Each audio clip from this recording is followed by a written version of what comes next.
Hi everyone. Welcome to our market update. David's not here right now. He's enjoying some relaxed time right now. So, wanted to go over the numbers. We did this last week, going over active properties, 2,200. It's gone trickle down a little bit over the last couple of days. So nothing out of the ordinary there. Yes, if you watched us multiple times, inventory has trickled down.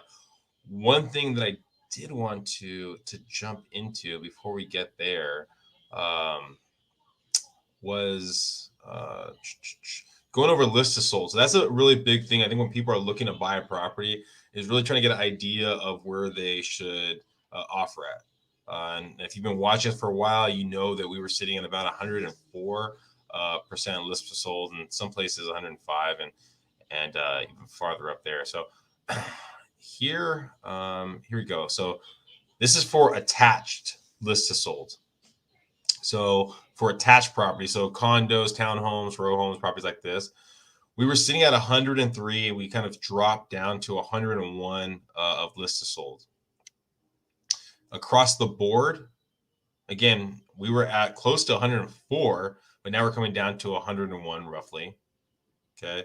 Now, to go over the idea of list sold is basically if a property, they're asking 100,000 for the property that, let's say it's going for 104,000, right? So 104,000, 104% of what it was listed for. So we've trickled down a tad bit. It makes it the numbers look even bigger when you're talking about, like, let's say 500,000. I mean, 4%. Puts you at about 420,000, right? All right, but at 101, it brings down to 505, $500,000 purchase.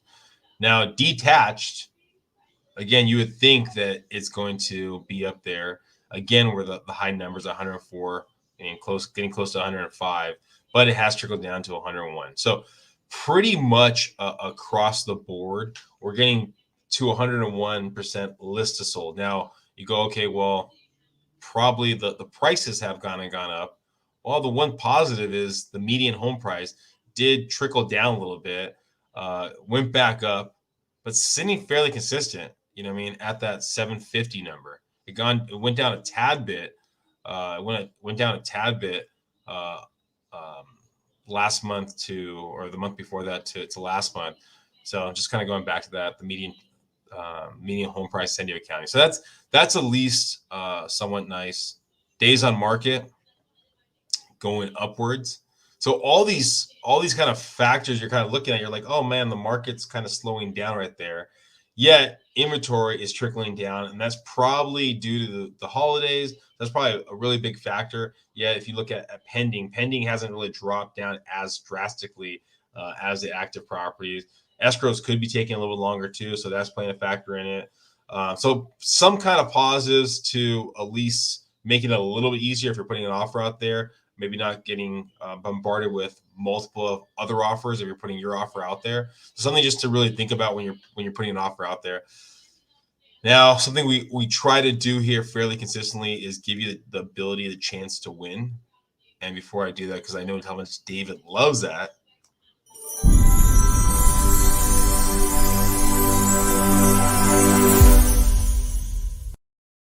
it's question time.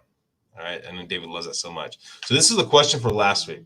How much did the most expensive single family home sell in Oceanside so far this year? Okay, this is for last week. The correct answer was a little under $6.6 million. And that's the address right there. If you want to look it up, you can take a look. So that hopefully should give you some kind of reference point of the market. Now let's see if anyone can get this correct. Okay, so how much did the most expensive single family home sell in Escondido so far this year? All right, so how much did the most expensive single family home sell in Escondido? Okay, you can see what it was for Oceanside, and so maybe that'll give you a little bit of guess. You want to text the answer to one of these two numbers for your chance to win $50. All right, I'm going to go over while you guys are looking at that and trying to come up with the answer. Just want to go over one more time of giving you that information on list to sold. So list to sold. So again, it has across the board trickled down a little bit. closer to that 101. But if you're putting an offer on a property, talk to your realtor. They could probably put together comps together and give you a better reference point of where the property sits compared to what people are asking for, and give you kind of more precise on that. Trying to keep this short and sweet. Thank you for watching. Text that number. First one to win will win $50. And if you have any questions, reach out to myself or David. Even if he's on vacation, he will usually respond back. Thank you, guys. Hope you have a great one.